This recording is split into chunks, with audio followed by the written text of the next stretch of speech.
अभी कुछ दो दिन पहले लाहौर हाई कोर्ट ने ये कहा है कि पंजाब में इलेक्शन करवाया जाए क्योंकि असम्बली तहलील हो चुकी है।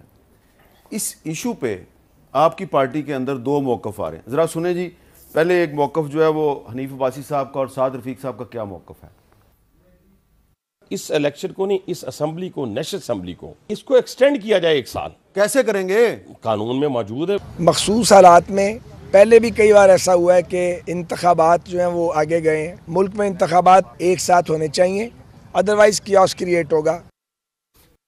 तो ये हनीफ अब्बासी साहब और साद रफ़ीक साहब बड़े क्लियरली कह रहे हैं कि सूबाई असम्बलियों के और कौमी असम्बली के इलेक्शन एक साथ होने चाहिए और ये अभी नहीं होने चाहिए, यानी कि 90 दिन जो हैं उनमें नहीं होने चाहिए, बाद में होने चाहिए। लेकिन दूसरी तरफ वज़ीर दाखिला राना सनाउल्लाह साहब, खुर्रम दस्तगीर साहब और मुसद्दिक मलिक साहब वो कुछ और ही कह रहे हैं।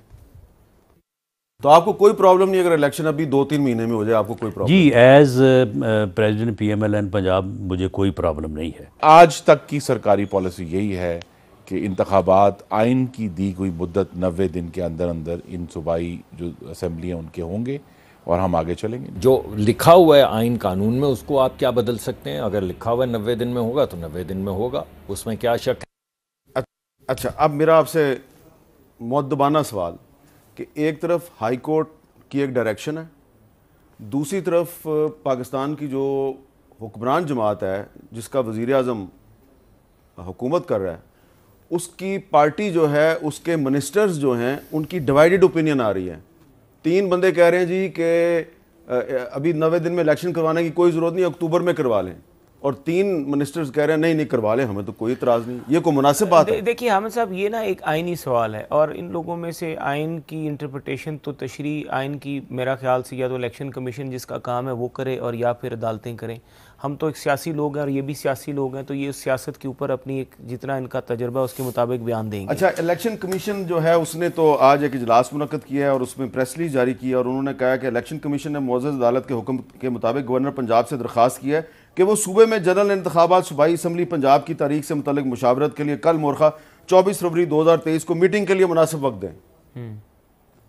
देखिए सर, यानी कि कल भी फैसला नहीं होगा। देखिए मैं उसमें गुजारिश करता हूँ, जो जो जो इलेक्शन कमीशन है ना, ये प्रोगेटिव है इलेक्शन कमीशन का, इलेक्शन प्रोगेटिव है इलेक्शन कमीशन का, और ये काम है इलेक्शन कमीशन का दस्तूर पाकिस्तान के अंदर भी। आप ये देखिए कि अगर इलेक्शन कमीशन इलेक्शन कराएगा फ्री एंड फेयर, ये उसका काम है।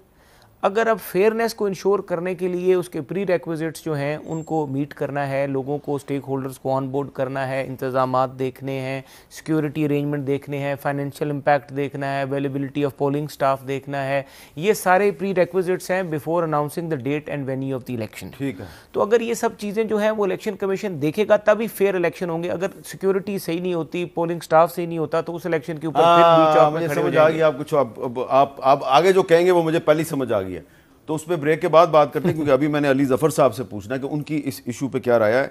अली ज़फ़र साहब से मैं ब्रेक के बाद बात करता हूं, लेकिन ब्रेक लेने से पहले आपको एक बड़ी अहम बात बतानी है कि कुछ दिन पहले वज़ीर आज़म साहब जो हैं उन्होंने अपनी काबीना में कुछ एक्सपेंशन की, तोसी की, कुछ मज़ीद जो MNAs हैं उनको special assistant to the prime minister with the status of state minister बनाया। तो पहले तो एक हैं MNA आबिद रज़ा साहब, उन्होंने कहा जी कि ना तो मैंने ये ओहदा मांगा है और ना ही मुझे इसकी ज़रूरत है, और उन्होंने नो कर दी। और अब मुझे पता चला है बाखबर ज़राए से कि एक और मुस्लिम लीग नून की जो MNA हैं शाइस्ता परवेज़ मलिक साहबा, उन्होंने भी वज़ीर आज़म साहब से कहा है कि वज़ीर आज़म साहब मुझे तो ये SAPM का ओहदा ना चाहिए, ना मैंने मांगा है, आपका बहुत बहुत शुक्रिया।